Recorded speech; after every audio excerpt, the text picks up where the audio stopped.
आशा करता हूँ आप सब बहुत अच्छे होंगे। मेरा नाम है विष्णु शर्मा और आपका बहुत बहुत स्वागत है आपके अपने यूट्यूब चैनल बायोजेनिक्स में।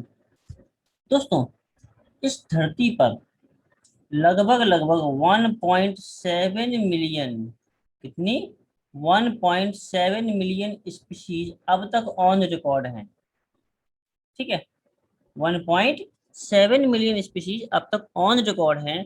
तो इतनी सारी स्पीशीज को कैसे हम रिकॉर्ड मेंटेन करें? ठीक है, कैसे रिकॉर्ड मेंटेन करें और कैसे इनको डिस्टिंग्विश करें एक दूसरे से। तो उसको किस डिवीजन में या किस क्लास में, किस फाइलम में जाना चाहिए। तो इसके लिए एक प्रॉपर सिस्टम का होना बहुत जरूरी है। उस सिस्टम को हम बोलते हैं क्लासिफिकेशन। क्या बोलते हैं? क्लासिफिकेशन। कि किसी सिस्टम के थ्रू हम किसी ऑर्गेनिज्म को एक पर्टिकुलर क्लास के अंदर रख सकें या किंगडम के अंदर रख सकें या फाइलम के अंदर रख सकें। तो इस हायरार्की जो है, कि हम सबसे पहले बात करते हैं डोमेन की। डोमेन से हम आते हैं किंगडम पर, किंगडम से फाइला, फाइला से क्लास, क्लास से ऑर्डर, ऑर्डर से फैमिली, फैमिली से जीनस, जीनस से स्पीशीज। ठीक है, तो इस हायरार्की को हम बोलते हैं क्या? System of classification. ठीक है। अब बेसिकली बात की जाए ब्रॉड सेंस में कि इतनी सारी स्पीशीज को हम कैसे आइडेंटिफाई करेंगे, तो उसके लिए क्या किया गया है, कुछ कैरेक्टरिस्टिक्स डिसाइड करते हैं कि कोई स्पीशीज किस क्लास के अंदर जाएगी। वो कैरेक्टरिस्टिक किसके होंगे? उसी पर्टिकुलर स्पीशीज के। ठीक है दोस्तों, तो देखते हैं किस तरह से हम एनिमल्स को और ऑर्गेनिजम्स को, सॉरी एनिमल नहीं कहूंगा, ऑर्गेनिजम्स को कैसे हम क्लासिफाई करते हैं डिफरेंट डिफरेंट सब ग्रुप्स के अंदर। तो चलिए शुरू करते हैं। शुरू करने से पहले दोस्तों, अगर आपने अभी तक हमारे चैनल को सब्सक्राइब नहीं किया तो सब्सक्राइब करें और बेल आइकन को प्रेस करें। इस लेक्चर का पीडीएफ आपको मेरे टेलीग्राम चैनल पर मिल जाएगा, जिसका लिंक मैंने डिस्क्रिप्शन बॉक्स में दे दिया है, तो आप वहां जाकर भी इसे चेकआउट कर सकते हैं। तो चलिए शुरू करते हैं। सबसे पहले बात करते हैं कि बायोलॉजिकल क्लासिफिकेशन होता क्या है और क्यों इसको हम पढ़ते हैं। तो इसे हम बोलते हैं अ साइंटिफिक प्रोसीजर। क्यों? क्योंकि हम बायोलॉजी पढ़ रहे हैं। बायोलॉजी क्या है? एक साइंस है। ठीक है, बायोलॉजी क्या है? एक साइंस है। तो scientific procedure of arrangement of living organism. क्या? कि हम लिविंग ऑर्गेनिजम्स को क्या करते हैं, किसी ग्रुप्स के अंदर क्लासिफाई करते हैं और अरेंज करते हैं। अब लिविंग ऑर्गेनिज्म को ही क्यों करते हैं? कुछ तो प्रॉपर्टीज होंगी लिविंग ऑर्गेनिज्म की, सबसे जैसे कि ये रिप्रोडक्शन करते हैं। क्या करते हैं? रिप्रोडक्शन करते हैं। ये पहली प्रॉपर्टी है। दूसरा क्या है? इनके अंदर मेटाबॉलिज्म होता है। क्या होता है? मेटाबॉलिज्म की प्रॉपर्टी होती है। ठीक है। और क्या होता है? सेल्यूलर अरेंजमेंट होगा। क्या होगा? Cellular arrangement. तो ये बेसिक प्रॉपर्टीज हैं किसकी? लिविंग ऑर्गेनिज्म की।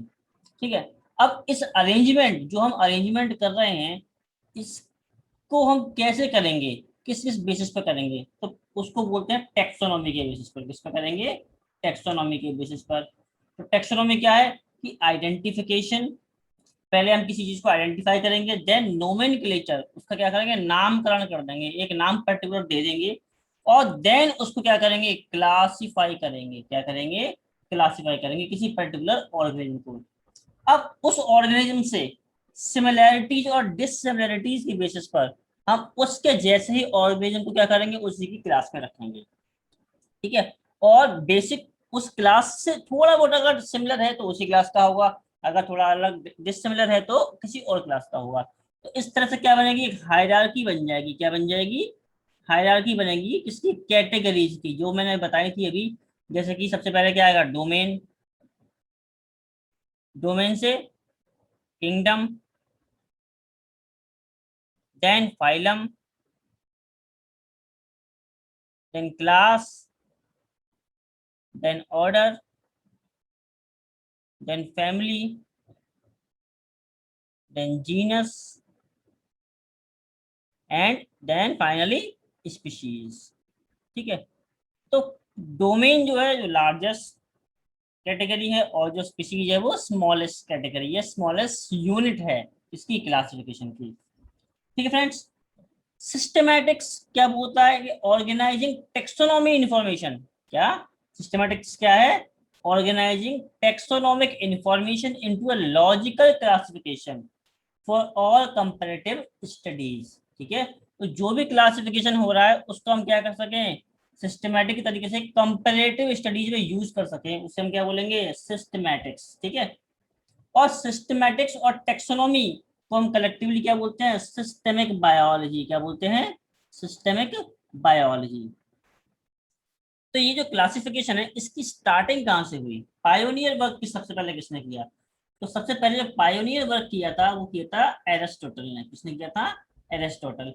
एरिस्टोटल हम जानते हैं, इन्हें हम फादर ऑफ बायोलॉजी भी बोलते हैं, फादर ऑफ बायोलॉजी भी बोलते हैं, एंड फादर ऑफ जोलॉजी भी बोलते हैं। ठीक है। तो जोलॉजी और बायोलॉजी दोनों के क्या है, ये फादर हैं।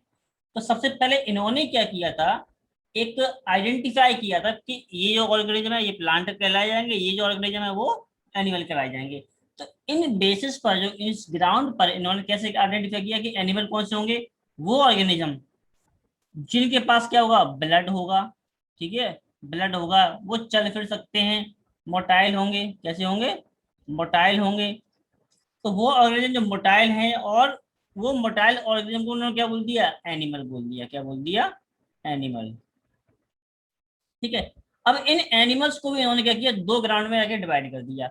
एक वो जिनके पास क्या हो रहा है, ब्लड मिल रहा है, ब्लड भी कैसा, रेड ब्लड। ठीक है।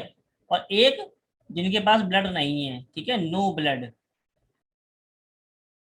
No blood. ठीक है। दूसरा क्या है, प्लांट को उन्होंने आइडेंटिफाई किया। तो प्लांट की भी उन्होंने क्या की, कैटेगरीज कर दी। जैसे कि जो बहुत बड़े थे उनको बोल दिया ट्री। ठीक है, क्या थी, ट्री बोल दिया। जो थोड़े छोटे थे उनके क्या बोल दिया, श्रब्स बोल दिया। जो बहुत ज्यादा छोटे थे उनको हर्ब्स बोल दिया। और जो किसी का सहारा लेकर के चल रहे थे उनको क्या बोल दिया, क्लिम्बर्स। ठीक है, क्या बोल दिया, क्लिम्बर्स। ठीक है। तो इन्होंने क्या किया, दो ही कैटेगरीज में डिवाइड किया ऑर्गेनिजम्स को, number one animals and number to plants. ठीक है। तो यहां से हम बोल सकते हैं कि पायोनियर वर्क की स्टार्ट हो चुकी थी, कहां से, एरिस्टोटल के टाइम पीरियड से ना। अब बात आती है कि ये जो एरिस्टोटल ने काम किया था वो इतना सफिशियंट नहीं था और इतना ऑथेंटिक नहीं था, है ना। इसमें बहुत सारी डिमेरिट्स ज्यादा थी कि हम बहुत से ऐसे ऑर्गेनिज्म होते हैं जो प्लांट से भी सिमिलर होते हैं, एनिमल से भी सिमिलर होते हैं। For example Euglena. ठीक है, जैसे कि यूग्लिना। तो यूग्लिना क्या है, इसके पास क्लोरोप्लास्ट भी मिलता है। क्या मिलता है, क्लोरोप्लास्ट मिलता है, क्लोरोफिल मिलता है, सीधी सी बात है। और ये कैसा है, मोटाइल भी है। ठीक है। तो यहाँ पर बहुत ज्यादा क्या आ रहा था, कॉन्ट्रडिक्शन आ रहा था ऑर्गेनिज्म के बीच में। तो उसके बाद क्या हुआ, जो और आगे का जो काम किया वो सबसे पहले किसने किया, कैरोलस लीनियस ने। किसने किया, कैरोलस लीनियस ने। ठीक है। इन्होंने एक और अच्छा ग्राउंड दिया कि ऑर्गेनिज्म को कैसे डिवाइड किया जाए। तो इन्होंने क्या किया, किंगडम सिस्टम स्टार्ट किया। क्या किया, किंगडम सिस्टम। और यहां से इन्होंने क्या किया, टू किंगडम सिस्टम स्टार्ट कर दिया। क्या दिया, टू किंगडम सिस्टम। इन्होंने क्या किया, जितने भी ऑर्गेनिजम्स थे उनको क्या किया, दो किंगडम में डिवाइड कर दिया। Number one kingdom plantae and number two kingdom animalia. ये कैरोलस लीनियस ने बाइनोमियल नोमेनक्लेचर की भी शुरुआत की। किसने की, बाइनोमियल नोमेनक्लेचर। ठीक है। मतलब जितने भी ऑर्गेनिज्म उनको उनको दो तरीके से जाना चाहिए, नंबर वन एक स्पीशीज का नाम और नंबर टू एक जीनस का नाम। ठीक है, नोमेनक्लेचर। इसमें क्या होगा, पहला जो नाम होगा वो क्या होगा, जीनस का होगा। फर्स्ट नेम क्या होगा, जीनस का। और नंबर सेकंड जो नेम होगा वो क्या होगा, उसका स्पीशीज का। जैसे हमारे यहाँ क्या होता है, पहला नाम हमारा नाम होता है, देन हमारा सरनेम होता है। ठीक इसी तरीके से जितने भी ऑर्गेनिजम्स हैं, ठीक है, उनका नाम क्या होगा, बाय दो दो भागों में डिवाइड होगा। पहला क्या होगा, जीनस का, नंबर दूसरा क्या होगा, स्पीशीज का। फॉर एग्जांपल जैसे कि आपका मैंगीफेरा इंडिका। ठीक है, मैंगीफेरा इंडिका। ठीक है। और ये जो नाम होगा वो इटैलिक्स में लिखा जाता है। किसमें लिखा जाता है, इटैलिक्स में। पर चूंकि मैं लिख नहीं सकता तो मैं क्या करता हूँ, उसे अंडरलाइन कर देते हैं। ठीक है। तो मैंगीफेरा क्या है, जीनस है, और इंडिका क्या है, स्पीशीज है। ठीक है। तो इन्होंने क्या किया, किंगडम्स को दो भागों में डिवाइड किया। Number one kingdom plantae, number two animalia. Plantae में इन्होंने किसको इंक्लूड किया, बैक्टीरिया को इंक्लूड किया, माइकोप्लाज्मा पीपीएलओ। ठीक है, प्यूरोनिमोनिया लाइक ऑर्गेनिज्म, फंजाई, एंड जितने भी फोटोसिंथेटिक प्लांट्स थे सबको इन्होंने क्या किया, इसमें इंक्लूड किया। अब ये इन्होंने कैसे इंक्लूड किया, इन्होंने जो बेसिस बनाया कि किस आधार पर इन्होंने प्लांटी और एनिमलिया को डाला है, तो इनका जो बेसिस था वो था हमारा प्रेजेंस ऑफ सेल वॉल। क्या था? Presence of cell wall.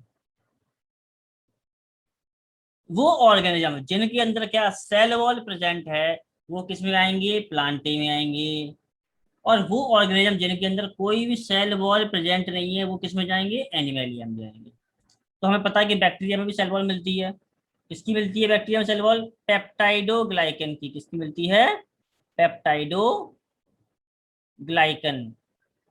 यानी पेप्टाइड यानी प्रोटीन, और ग्लाइकन मीन्स कार्बोहाइड्रेट, दोनों की मिलकर बनी होती है। पेप्टाइड और कार्बोहाइड्रेट, या प्रोटीन या कार्बोहाइड्रेट दोनों की मिलकर बनी होती है।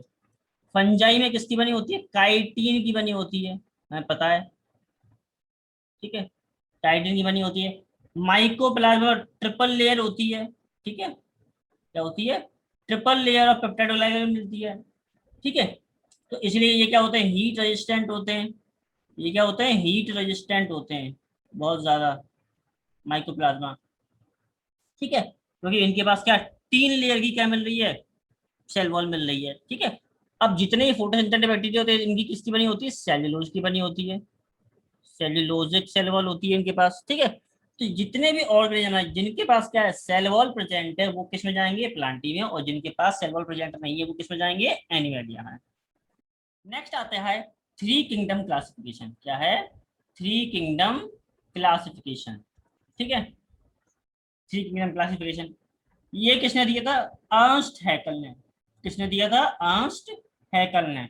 ये अर्नस्ट हैकल बहुत पॉपुलर हैं। इन्होंने एक स्टेटमेंट दिया था, ऑन्टोजेनी रिपीट्स फाइलोजेनी। इसको बोलते हैं बायोजेनेटिक लॉ। क्या बोलते हैं? बायोजेनेटिक लॉ भी बोला जाता है। ठीक है, तो इन्होंने ये लॉ दिया था। क्या बोला था इन्होंने? Ontogeny repeats phylogeny. और क्या काम किया था?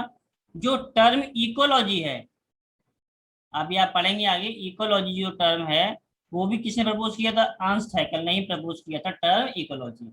ठीक है, तो ये हमारे अर्नस्ट हैकल हैं। ये इन्होंने क्या किया था? नंबर 1 बायोजेनेटिक लॉ दिया, नंबर 2 इकोलॉजी टर्म प्रपोज किया, और नंबर 3 थ्री किंगडम सिस्टम दिया। ठीक है, तो इन्होंने क्या किया कि एक और टर्म जोड़ दिया, दैट इज कॉल्ड प्रोटिस्टा। एक और किंगडम जोड़ दिया, इसमें क्या था? प्रोटिस्टा। अब प्रोटिस्टा के अंदर क्या आते थे? जितने भी यूनिसेल्युलर ऑर्गेनिजम्स थे। ठीक है, यूनिसेल्युलर ऑर्गेनिजम्स, जितने भी यूनिसेल्युलर ऑर्गेनिजम्स थे, वो सब किस में आने लगे? प्रोटिस्टा के अंदर आने लगे। किस में आने लगे? प्रोटिस्टा, यानी कि इसमें बैक्टीरिया भी हो गया।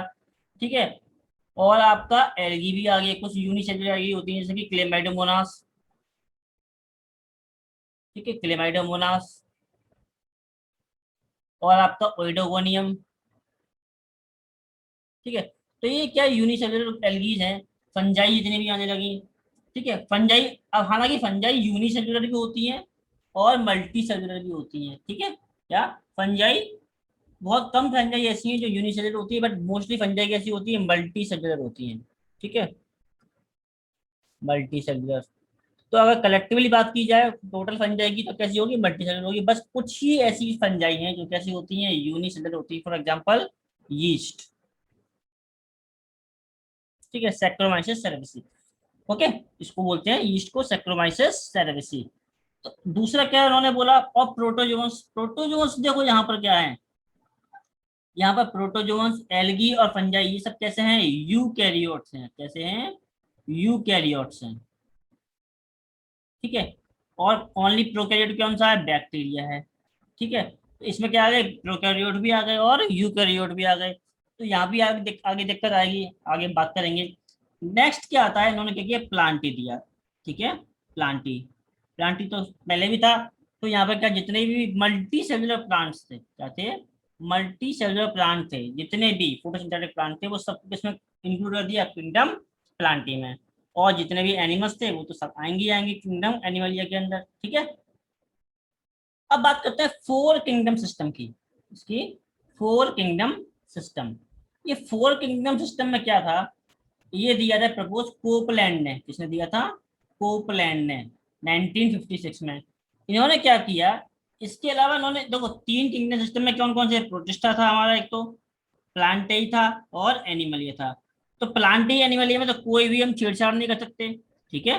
बट प्रोटिस्टा के अंदर पहले क्या था, फंजाई भी आ रहा था, यूनिसेल्युलर एल्गी भी आ रही थी, प्रोटोजोआ भी आ रहा था, सब कुछ आ रहा था। अब इन्होंने क्या किया कि इस पर्टिकुलर इससे फंजाई को अलग किया, ठीक है, फंजाई को अलग किया। और क्या किया, बैक्टीरिया को यहां से हटा दिया। क्या किया, बैक्टीरिया को यहां से इन्होंने हटा दिया। तो इन्होंने क्या किया, प्रोटिस्टा में से बैक्टीरिया को निकाल दिया। जितने भी बैक्टीरिया थे, चाहे वो बैक्टीरिया हो, माइकोप्लाज्मा हो, साइनोबैक्टीरिया हो, आर्किबैक्टीरिया हो, सबको इन्होंने क्या किया, यहाँ से हटा करके किसमें डाल दिया, मोनेरा में डाल दिया। ठीक है, तो जितने भी यूनिसेल्युलर प्रोकैरियोट्स थे,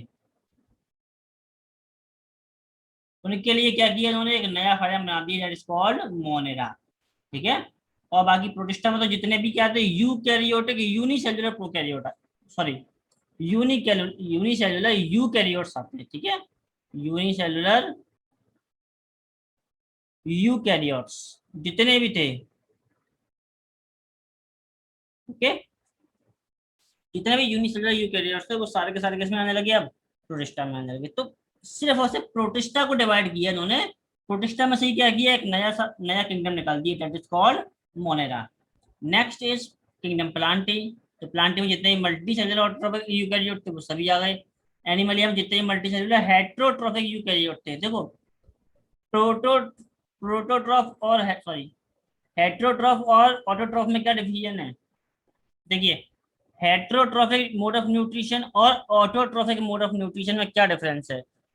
ठीक है, इसको अभी हम आगे डिस्कस करेंगे कि किस तरीके से और किस बेसिस पर ऑर्गेनिजम्स को हमने क्या किया, डिवाइड किया है। ठीक है, तो आगे बढ़ते हैं नेक्स्ट 5 किंगडम क्लासिफिकेशन में। ठीक है, ये बहुत ही ज्यादा इंपॉर्टेंट है कि एक साइंटिस्ट है, इनका नाम था R.H. Whittaker। ठीक है, R.H. Whittaker, ये ध्यान रखना बच्चों, ये आपके नीट में एक क्वेश्चन इससे आ सकता है और कई बार आया है। ठीक है, तो मोस्ट इंपॉर्टेंट है कि 5 किंगडम क्लासिफिकेशन सिस्टम किसने दिया था, that is called R.H. Whittaker। Okay, ये R.H. Whittaker इनका फोटो याद रखना। तो इन्होंने क्या किया, 5 किंगडम में बांटा।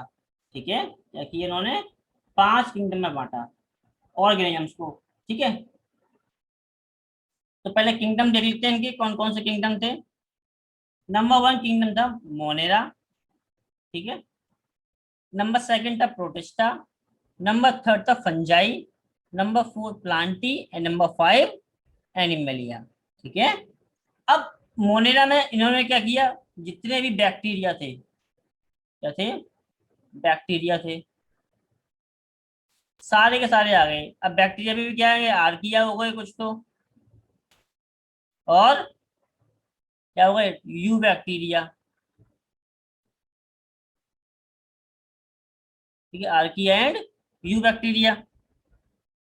ओके, इसके बाद एक 6 किंगडम क्लासिफिकेशन भी आया, जिसे किसने प्रपोज किया था, वोज ने। ठीक है, वोज ने, वोज ने 6 किंगडम भी दिया था और 3 डोमेन सिस्टम भी दिया था। ठीक है, वोज ने क्या किया, 6 किंगडम क्लासिफिकेशन भी दिया और 3 डोमेन सिस्टम भी दिया। ठीक है, 3 डोमेन कौन कौन से थे, नंबर 1 आर्किया,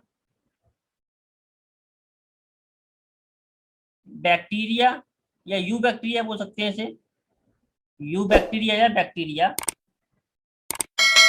जिसमें क्या आ रहे हैं, सारे के सारे ट्रू बैक्टीरिया आ रहे हैं। ओके,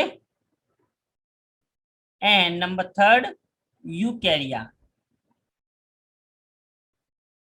कैरिया का मतलब होता है जिनके अंदर क्या मिले, ट्रू न्यूक्लियस मिले। कैरियोट का मतलब होता है न्यूक्लियस। ठीक है, यू का मतलब होता है ट्रू। ठीक है, ट्रू, प्रो का मतलब होता है प्रिमिटिव, कैरियोट का मतलब प्रिमिटिव न्यूक्लियस। ठीक है, जैसे हम बोलते हैं ना प्रोकैरियोट और यूकैरियोट, तो प्रो का मतलब होता है प्रिमिटिव, प्रो का मतलब क्या है? प्रिमिटिव। कैरियोट का मतलब है न्यूक्लियस। ठीक है, क्योंकि जब लाइफ की स्टार्टिंग हुई थी तो इतने एडवांस ऑर्गेनिज्म नहीं थे जिनके पास क्या हो, एडवांस न्यूक्लियस हो। ठीक है, तो उनका जो न्यूक्लियस था साइटोप्लाज्म में क्या रहता था, इंटरमिंगल रहता था। ठीक है, सेपरेशन नहीं था न्यूक्लियस का। जो न्यूक्लियस में डीएनए है उसका क्या था, साइटोप्लाज्म के साथ में क्या था, इंटरमिंगलिंग होती थी उनकी। ठीक है, वो घुले मिल के रहता था साइटोप्लाज्म के साथ में, तो कोई ऐसा डिफरेंशिएशन नहीं था कि साइटोप्लाज्म अलग है और न्यूक्लियस अलग है। ठीक है, तो न्यूक्लियस में क्या होता है, डीएनए होता है, तो वो डीएनए कहाँ रहता था, साइटोप्लाज्म के अंदर ही पड़ा रहता था। बट लेटर ऑन क्या हुआ कि न्यूक्लियस का फॉर्मेशन स्टार्ट हो गया। ठीक है, तो न्यूक्लियस का फॉर्मेशन कहा जाता है कि एंडोसिम्बायोटिक तरीके से हुआ, या कुछ अलग अलग थ्योरीज हैं। न्यूक्लियस का फॉर्मेशन हुआ, माइटोकॉन्ड्रिया का फॉर्मेशन हुआ, जितने भी सेल ऑर्गेनेलिज थे वो क्या हुआ, डेवलप होने लगे, किसके थ्रू, एंडोसिम्बायोसिस के थ्रू। किसके थ्रू, एंडोसिम्बायोसिस के थ्रू। इन सबको हम बाद में करेंगे। ठीक है, तो अब देखते हैं किस तरीके से, किस बेसिस पर और किस ग्राउंड पर आर एच वीटेकर ने क्या दिया, ये 5 किंगडम दिए। ठीक है, तो आर एच वीटेकर ने सबसे पहला जो दिया ग्राउंड वो था कॉम्प्लेक्सिटी ऑफ सेल स्ट्रक्चर। ठीक है, क्या लिया, कॉम्प्लेक्सिटी ऑफ सेल स्ट्रक्चर। जैसे कि अभी हम बात कर रहे थे कि प्रोकैरियोट क्या है, प्रिमिटिव है। प्रो का मतलब क्या है, प्रिमिटिव, और कैरियोट का मतलब न्यूक्लियस। यू का मतलब क्या, ट्रू, सच्चा। और कैरियोट का मतलब न्यूक्लियस। वो ऑर्गेनिज्म जिनके अंदर क्या मिले, ट्रू न्यूक्लियस मिले, उन्हें क्या बोलेंगे, यूकैरियोट। और प्रोकैरियोट का वो ऑर्गेनिज्म होंगे जिनके अंदर क्या मिले, प्रिमिटिव टाइप का न्यूक्लियस मिले, जिनके अंदर क्या है, न्यूक्लियस और साइटोप्लाज्म के अंदर बीच में कोई भी डिफरेंस ना हो। फॉर एग्जाम्पल जैसे कि मैं यहाँ एक सेल बना देता हूँ। ठीक है, अब इस सेल के अंदर क्या है, यहाँ साइटोप्लाज्म पड़ा हुआ है ये बहुत सारा। ठीक है, साइटोप्लाज्म पड़ा हुआ है। अब इस साइटोप्लाज्म के अंदर ही क्या है, ये क्या है, इसका डीएनए पड़ा हुआ है। ठीक है, साइटोप्लाज्म के अंदर ही क्या पड़ा हुआ है, डीएनए पड़ा हुआ है, और कोई भी सेल ऑर्गेनेल नहीं है एक्सेप्ट राइबोसोम्स। ठीक है, सिर्फ खाली क्या पड़े हुए हैं, राइबोसोम्स पड़े हुए हैं थोड़े थोड़े, ये राइबोसोम्स पड़े हुए हैं। ठीक है, और यहाँ एक मीजोसोम पड़ा हुआ है, ये मीजोसोम है। ठीक है, और इसके अलावा कुछ नहीं है सेल के अंदर, सेल के अंदर कुछ नहीं है। ठीक है, तो ये क्या है, प्रिमिटिव है। बट यूकैरियोट में बात करेंगे तो क्या होगा, माइटोकॉन्ड्रिया हो जाएगा, क्लोरोप्लास्ट हो जाएगा, बहुत सारे सेल ऑर्गेनेल आ जाएंगे, ईआर आ जाएगा, गोल्जी आ जाएगा। ठीक है, तो यहाँ पर क्या है, कॉम्प्लेक्सिटी। तो प्रोकैरियोटिक सेल क्या है, सिंपल सेल है, और यूकैरियोटिक सेल कैसी है, कॉम्प्लेक्स सेल है। ठीक है, तो इसलिए क्या हुआ, जितने प्रोकैरियोट थे उनको किसमें डाल दिया, मोनेरा में डाल दिया। किसमें डाल दिया, मोनेरा के अंदर। अब बात करते हैं कॉम्प्लेक्स ऑर्गेनिज्म। देखो, जितने भी प्रोकैरियोट थे उनके लिए तो हमने क्या किया, अलग से फाइलम, सॉरी किंगडम बना दिए, that is called kingdom Monera. अब बात आती है यूकैरियोट्स की, कि जितने सारे, अब बाकी बचे कौन, यूकैरियोट। तो यूकैरियोट में बहुत सारे डिफरेंट टाइप्स हैं, तो उनमें क्या हुआ, कॉम्प्लेक्सिटी ऑफ ऑर्गेनिज्म की बॉडी। ठीक है, अब ऑर्गेनिज्म की बॉडी के बेसिस पर वो ऑर्गेनिज्म जो कैसे यूनिसेल्युलर है बट यूकैरियोट है, कैसे हैं, यूनिसेल्युलर बट यूकैरियोट है। अब यूकैरियोट है तो क्या करें, ऐसे ऑर्गेनिज्म जो यूनिसेल्युलर हैं, तो उन यूनिसेल्युलर ऑर्गेनिज्म को हमने किसमें डाल दिया, प्रोटिस्टा में डाल दिया। किसमें डाल दिया, प्रोटिस्टा। जितने भी यूनिसेल्युलर यूकैरियोट्स हैं उनको क्या किया हमने, प्रोटिस्टा के अंदर जाके पटक दिया। ठीक है, क्या किया, प्रोटिस्टा के जाकर पटक दिया। अब प्रोटिस्टा में सारे के सारे जितने भी यूनिसेल्युलर यूकैरियोट थे वो सब आ गए। अब बचे मल्टी सेल्युलर ऑर्गेनिज्म, जिसमें कौन कौन रह गए, फंजाई, फंजाई। नेक्स्ट क्या था हमारा, फंजाई के बाद प्लांट्स और एनिमल्स, ये 3 बचे। ठीक है ना, ये 3 बचे। अब इनका क्या किया जाए, इनके लिए क्या किया, हमने मोड ऑफ न्यूट्रिशन देखा। ठीक है, क्या देखा, मोड ऑफ न्यूट्रिशन देखा, कि इनका मोड ऑफ न्यूट्रिशन क्या है। अगर वो ऑटोट्रॉफिक है, यानी कि अपना फूड खुद से बना रहा है, ठीक है, सेल्फ रिलायंट है, आत्मनिर्भर है, किसी के ऊपर डिपेंड नहीं है, तो उसे क्या बोलेंगे, ऑटोट्रॉफिक मोड ऑफ न्यूट्रिशन। ऐसे ऑर्गेनिज्म जो खुद का फूड खुद ही बना सकते हैं, किसी दूसरे के ऊपर डिपेंड नहीं रहते, वो किस में जाएंगे, प्रोड्यूसर कहलाए जाएंगे। और जितने ही प्रोड्यूसर होते हैं वो कौन होते हैं, प्लांट्स होते हैं। क्या होते हैं, प्लांट्स। ठीक है, प्लांट्स।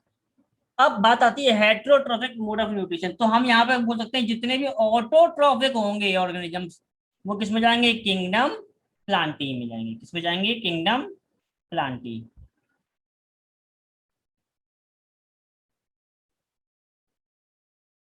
ठीक है। अब बात आती है किसकी, फंजाई की और एनिमल्स की।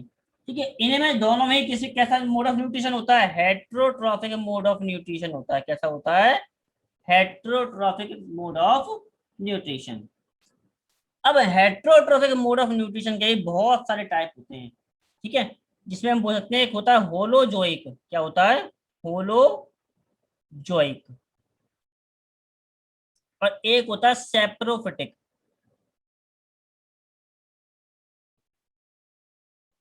ठीक है, saprophytic. Heterotrophic mode of nutrition में क्या होता है, हम जो भी अपनी एनर्जी के लिए जो हमारा फूड सोर्स है, वो किसी दूसरे ऑर्गेनिज्म से, चाहे वो प्लांट हो चाहे वो एनिमल हो, ठीक है, उससे क्या करते हैं, उससे खाते हैं और उससे अपनी एनर्जी की रिक्वायरमेंट को हम फुलफिल करते हैं। तो होलोजोइक में क्या होगा, हम किसी ऑर्गेनिज्म को खाएंगे, चाहे वो प्लांट हो या एनिमल हो, जो भी हो, ठीक है, उसके ग्लूकोज का हम यूटिलाइज करेंगे अपनी बॉडी के अंदर। ठीक है, तो उससे पहले क्या होता है कि वो ऑर्गेनिज्म, वो कैसा कॉम्प्लेक्स ऑर्गेनिज्म है, कैसा है, कॉम्प्लेक्स है। तो हमें क्या करना है, उसको मेटाबोलाइज करके सिंपल के अंदर कन्वर्ट करना है। ठीक है, तो डाइजेशन इससे क्या होगा, वो ऑर्गेनिज्म कन्वर्ट हो जाएगा सिंपल के अंदर, यानी सिंपल जो ग्लूकोज फॉर्म है उसके अंदर कन्वर्ट हो जाएगा। ठीक है, तो होलो जो है कि मोड ऑफ न्यूट्रिशन में क्या होगा, सबसे पहले क्या होगा उसका, इंजेशन होगा। क्या होगा, इंजेशन होगा। इंजेशन के बाद क्या होगा, उसका डाइजेशन होगा हमारी एलिमेंट्री कैनाल के अंदर, डाइजेशन होगा। ठीक है, डाइजेशन के बाद क्या होगा, उसका एब्जॉर्प्शन होगा। एब्जॉर्प्शन के बाद उसका क्या होगा, एसिमिलेशन होगा। और एसिमिलेशन के बाद क्या होगा, इजेशन होगा।